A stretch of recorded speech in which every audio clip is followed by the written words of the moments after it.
Greetings grapplers, welcome to Judo for Jiu-Jitsu. My name is Larry Keith and this is Brian Powers, and today we're going to be going over part 3 of our turtle turnovers and attacks using Kataha-jime, the single wing strangle.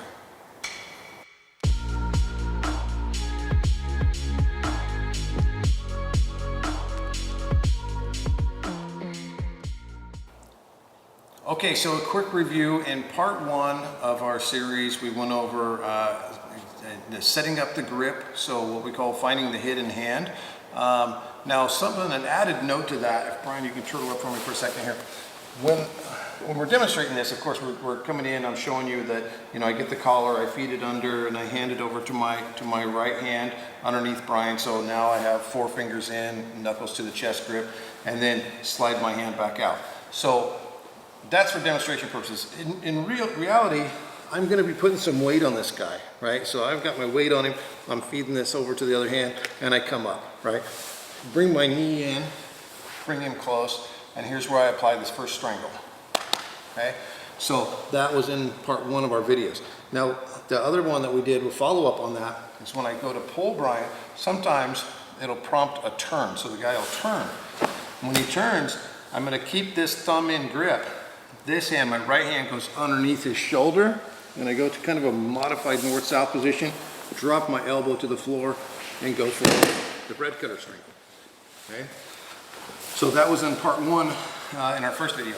Second video was I established that same grip, and my opponent drives in and lands in my guard.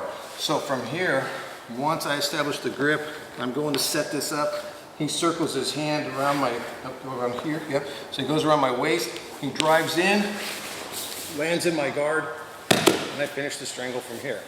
Okay, so the next technique is a turnover that lands me in the mount, where I'm gonna be finishing up a strangle from that top mount position. So the first time I saw this was a video with Ronda Rousey teaching it to a group of kids, a group of Judo students, and she had a little poem that she recited along with it that made it stick into my head, but I'm not going to do the poem. So from here, the same grip setup, right here and here. So thumb in, you can also go fingers in, either one's going to be fine. So I like to keep the thumb in if I can. If I have time to switch, then I can switch, but thumb in is just fine. So now that I'm here, I'm going to posture up. I'm going to extend my right leg. I'm going to show this from a couple different angles. I'm going to extend my right leg and sit and draw Brian over the top. And as he falls down, I step up and over, and I get up on my head here, and I apply strangle. So from this direction, I establish my grip. Right, let's scoot this way just a little bit. So I establish my grip, feed the hand, get the second hand up at the top. So I've got fingers, knuckles towards the chest, with my hand under his arm, thumb in grip behind his collar. I step, I pull, I take a big step over the top and get my hook. Come up onto my post on my head and finish the strangle. If for some reason I can't finish the strangle, it's pretty easy for me to just transition to the mount. I establish my grips, right? So I fed this down, I get my right hand in, bring my left hand back up, I posture up, I sit and extend my right leg, blocking Brian's leg, and I pull and I draw him over the top of my leg. So he's kind of trick me, and I come up over the top, get my head to the floor, and finish the strangle. If I lose the strangle, I still land in a pinning position, or even in Jiu-Jitsu, I'm landing in the mount, which is going to establish 4 points for me, right? So let's go this way.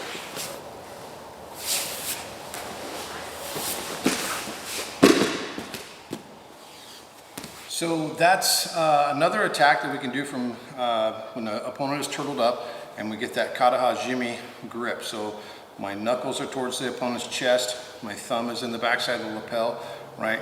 We're gripping nice and solid there. We come around for Kataha-jime. When I land in the mount, right, with that turnover, it establishes, usually sinks in the strangle. The strangle is happening as you land. So most of the time, people are going to be tapping as you land in the position.